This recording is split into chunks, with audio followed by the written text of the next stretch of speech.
नव्या नविका से बात करने के बाद अपने घर पर दादी से बात करती है। दादी, आज मैं रात में घर नहीं आ पाऊंगी, मुझे एक ऑफिशियल पार्टी में जाना है। आप लोग मेरा इंतज़ार मत करना और डिनर करके टाइम से सो जाना। और हाँ, अपनी बीबी की मेडिसिन लेना मत भूलना। दादी को नव्या की फिक्र होने लगी थी। उन्होंने नव्या से कहा, बेटा मुझे तेरी चिंता रहती है, तू अपना ध्यान रखना, कहीं काम के स्ट्रेस में तू अपनी सेहत ना खराब कर ले। पहले से ही इतनी कमज़ोर है, एक तू ही तो है जिसके भरोसे हम जिंदा हैं। नव्या ने हंसते हुए दादी से कहा, दादी मैं तो अगर फूल कर फट भी जाऊंगी ना, तब भी मैं आपको में कमज़ोर ही लगूंगी। आप फिक्र मत करो, मैं अपना ध्यान रखूंगी। आप ज़्यादा फिक्र मत करो, आखिर मुझे आप लोगों को भी तो ख्याल रखना है। नव्या ने ये बोलकर फ़ोन रखा दिया और उसके बाद वो कैबिन में वापस आते हुए सीधे साहिल के पास आए। उसे थोड़ा हकलाते हुए कहा, वो दादी को बता दिया है कि मैं आज रात ऑफिस पार्टी में जा रही हूँ, तो घर नहीं आ सकती। नव्या ने इसके अलावा बहुत कुछ छिपाया था अपनी दादी से, और उसे ऐसे अपनी दादी से झूठ बोलना अच्छा नहीं लग रहा था, लेकिन उसके मजबूरन ऐसा करना पड़ रहा था।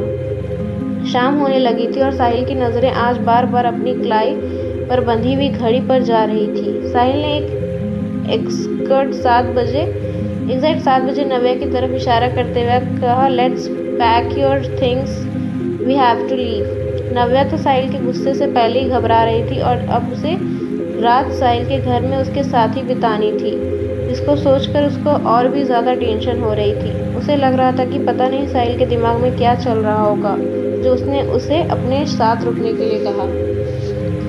साहिल और नव्या इस समय साहिल के घर की तरफ ही जा रहे थे कि रास्ते में साहिल के फ़ोन पर उसी शख्स का फ़ोन आया जिसको उसने उस ऑफिस में इंफॉर्मेशन पास करने वाले को पता लगाने के लिए कहा था। उसने फ़ोन उठाते ही साहिल से कहा, सर वो आपके ऑफिस में काम करने वाली कोई मिस शैला शरीन है जिन्होंने ये प्रोजेक्ट हमारी कंपनी को बेचा है।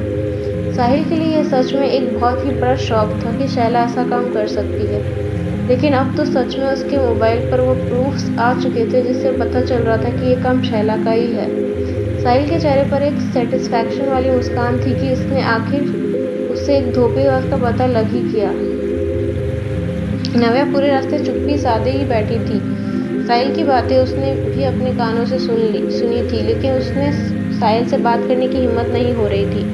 अब तक साहिल उसे अपने घर लेकर आ चुका था। नव्या और साहिल कार से उतरते उससे पहले साहिल के मोबाइल पर एक मैसेज आया। इस मैसेज में एक वीडियो थी जिसमें उस शख्स की शक्ल साफ साफ दिख रही थी जिसने उस रात वेटर को ड्रिंक में और ड्रग मिलाने के लिए दिया था। साहिल ने उस वीडियो को कार से उतरने से पहले ही देख लिया और अब उसके पास दोनों सवालों का जवाब था। साहिल को पता चल चुका था कि वो कौन शख्स है जिसने उस रात ड्रग्स नशे में साहिल के हाथों को वो करवाया जो वो नहीं करना चाहता था। उसने नव्या को तकलीफ पहुंचाई थी। साहिल की नज़रें नव्या के खूबसूरत चेहरे की तरफ देखते हुए यही सोच रहा था, मैंने कितनी तकलीफ पहुंचाई थी तुम्हें, पता नहीं तुमने मुझे अभी तक उसके लिए माफ़ किया भी है या नहीं।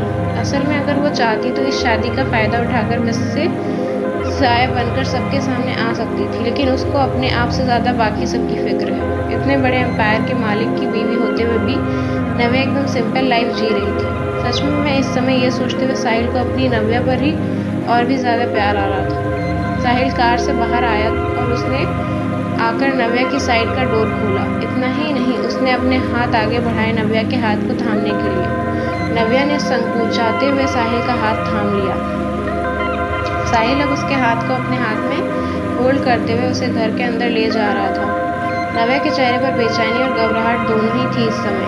साहिल ने जब नव्या को इस तरह अपने आप को अजीब नज़रों से घूरते हुए पाया तो उसने नव्या से कहा, तो क्या अब मैं अपनी बीवी का हाथ भी नहीं पकड़ सकता? यहाँ तो कोई नहीं है हमारे अलावा। साहिल ने अपने डोर का लॉक खोला और लॉक खोलते के साथ ही साहिल ने नव्या को डोर बंद करके उसी डोर से सटा दिया। ये सब कुछ काफ़ी अचानक हुआ था जिससे नव्या को संभालने का भी मौका नहीं मिला था। नव्या के तो साहिल छूने से रोंग खड़े होने लगते थे। जिस कदर गुस्से में साहिल ने उस ऑफिस में कहा था कि वो रात में उसके साथ ही रहेगी, उसे अंदाज़ा नहीं था कि वो उससे इतना रोमांटिकली ट्रीट करेगा। साहिल के होठ अब तक नव्या के कानों तक का सफ़र पूरा कर चुके थे। साहिल की गर्म पिघला देने वाली सांसें नव्या के कानों को घुल रही थी। उसने बड़ी सॉफ्ट आवाज़ में कहा, sorry Navya, I am really very sorry for everything I did to you. Sahil का यह अंदाज भी अलग ही था। वो उससे माफ़ी भी इस अंदाज में मांग रहा था जो नव्या को अंदर तक जैसे मेल्ट कर रहा हो। नव्या अपने दिन भर में हुई सारी परेशानियां भूलती हुई साहिल को कसकर अपने गले लगा लेती है। साहिल ने नव्या के कान को बड़ी आहिस्ता से किस किया। अब नव्या के हाथों की पकड़ साहिल के ऊपर और भी स्ट्रांग हो चुकी थी। साहिल के हाथ नव्या को अभी भी उसी तरह डोर के सहारे घेरे खड़े थे। उस रात वाले साहिल और आज वाले साहिल में जमीन आसमान का अंतर था। साहिल नव्या को बड़े ही प्यार से ट्रीट कर रहा था। उसके प्यार में पेशेंस था लेकिन वाइल्डनेस नहीं। साहिल ने नीचे झुककर नव्या को अपनी गोद में उठा लिया।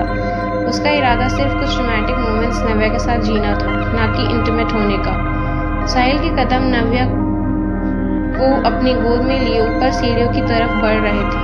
नव्या ने अपने दोनों हाथों से साहिल की नेक पर पकड़ बनाई हुई थी और उसकी नजरें एक टक साहिल को उस चार्मिंग और अट्रैक्टिव फेस को ही देख रही थी। जब साहिल ने उसे ऐसे करते हुए नोटिस कर लिया, साहिल ने शरारत भरी आवाज में कहा, सिर्फ देखकर ही काम चलाना चाहती हो क्या? साहिल के एक कदम नव्या को अपनी गोद में लिए ऊपर सीढ़ियों की तरफ बढ़ रहे थे। नव्या ने अपने दोनों हाथों से साहिल की नेक पर पकड़ बनाई हुई थी। साहिल की इन बातों से नव्या शर्मा गई। उन दोनों के बीच वो मोमेंट बहुत ही स्पेशल था क्योंकि साहिल के साथ साथ आज नव्या भी उसके साथ उन पलों को जी रही थी। सच में उसे अब बुरा लग रहा था कि साहिल के साथ उसका खुद की चाची ऐसा क्यों कर रही है। साहिल ने नव्या को रूम में लाकर धीमे से बेड पर लेटा दिया। रूम में जलती हल्की येलो लाइट्स ने नव्या का चेहरा सोने की तरह चमक रहा था। नव्या इतनी खूबसूरत लग रही थी कि साहिल अपने आप को रोक नहीं पा रहा था। लेकिन आज साहिल ने पहले ही डिसाइड किया हुआ था कि वह दोनों के बीच की उन बाउंड्री को क्रॉस नहीं करेगा। वो बस नव्या को किस करते हुए अपनी बाहों में समेट लेता है और ना जाने कब दोनों सो गए, उन्हें कुछ पता भी नहीं चला। आज की रात सच में कुछ अलग थी।